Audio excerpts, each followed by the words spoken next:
Dans ces bureaux, on étudie l'activité sismique des Alpes. Chaque année, des milliers de séismes sont répertoriés ici, du plus petit au plus grand.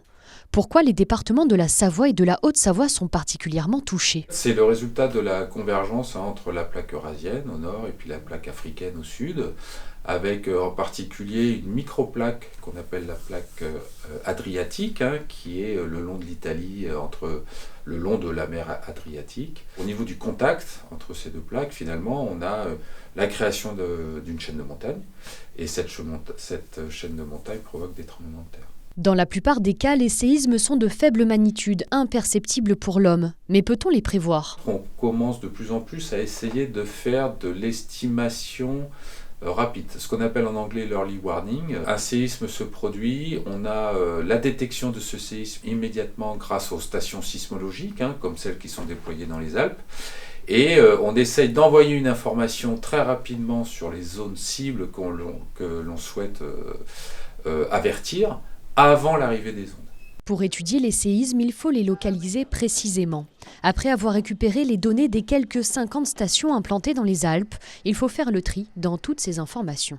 Évidemment, il y a des localisations erronées, parce que ça peut être la conjoncture d'un endroit, une voiture qui passe, une porte qui claque, quelqu'un qui marche à côté de la station, sur 3 endroits différents, et ça va quand même pouvoir générer une localisation, mais c'est du bruit, c'est pas un réel événement. Exemple, sur cette carte avec un séisme de magnitude 2 qui s'est produit il y a quelques jours à Bessan en Savoie. Sur cet écran, on voit ici l'ensemble des ondes du séisme qui ont été pointées. Donc si c'est en vert, c'est que ça a été relocalisé par un sismologue.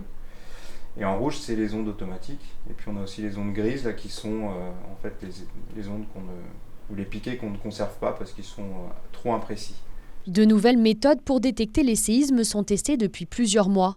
Le réseau de la fibre optique pourrait se révéler être un capteur sismique très utile. On est allé se connecter au bout de cette fibre et on a enregistré ça. Sur 9 km, on a enregistré un séisme qui a eu lieu dans les Saints de Maurienne, auprès de la Chapelle. Ça, c'est le futur pour les massifs montagneux.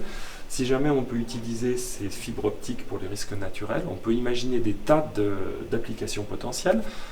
La sismicité, mais le suivi des éboulements, le suivi des avalanches, le suivi des crues. Il y a absolument un champ très grand qui s'ouvre devant nous. De nouveaux projets pour percer à jour les secrets cachés au centre de la Terre.